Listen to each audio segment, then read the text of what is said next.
The CASA program, I felt like it did so much and helped me so much. To have somebody, to be able to talk to somebody on the outside, not judging you. It was because of my dad's substance abuse and alcoholism. His alcohol use got pretty out of control, and some traumatic events ended up bringing in Child Protective Services, which is how I was placed in the foster system. I think the key with her, and I think with probably any of them, is trust. I ended up having multiple social workers since I didn't just have one, and I ended up getting another one. I had, I think, multiple therapists. People were constantly in and out, but Peggy was the only one that was always there for me throughout everything. When I went to court, she was a really big support because at that time, it was hard seeing my dad. My dad was mad at me. My dad was mad that I told them what I told them. I love my dad, but you know, I had to tell him the truth about what was going on because I knew it wasn't right. The thing that I find so remarkable about her is she has a really strong sense of justice. And if she doesn't think something's fair or something's right, she doesn't hesitate to speak up.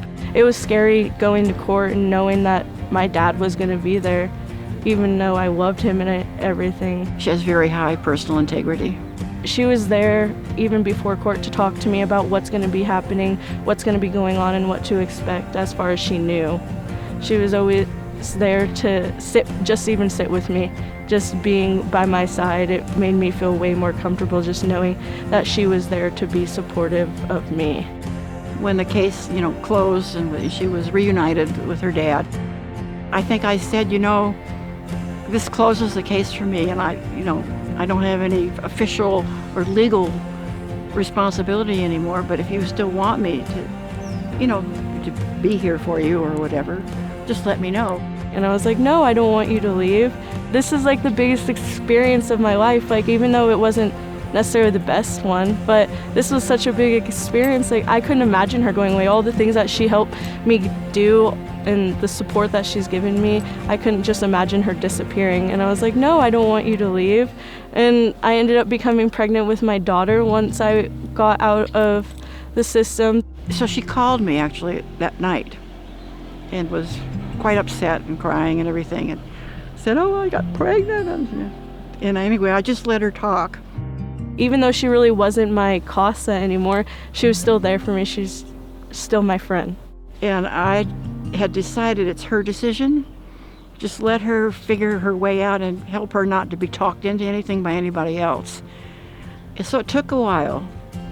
But in the end, she said, I'm going to keep this child because I could never live with myself if I don't. And I said to her, that's good. You're right, you do that, And so trying to build her strength to make her own decisions, because it's a big one. And it's a life-changing one. And she's done so well. It's really great. Oh, I love being a mom.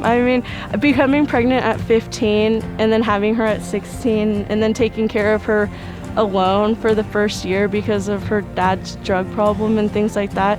It was hard, but I wouldn't change anything. I love her so much.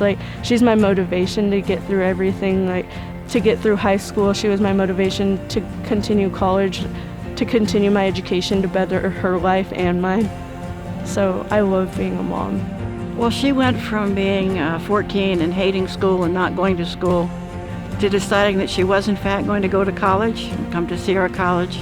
Everyone wonders how do you go to school? How do you do all this stuff? How are you still a teenager? And I'm just you just get used to it. I couldn't imagine not having her. I just did it. She wants to do social work with other kids. She's well suited for it and has, I think, the determination and the love in her heart to actually do that. I love helping kids. I relate to this, not all, but some of the situations.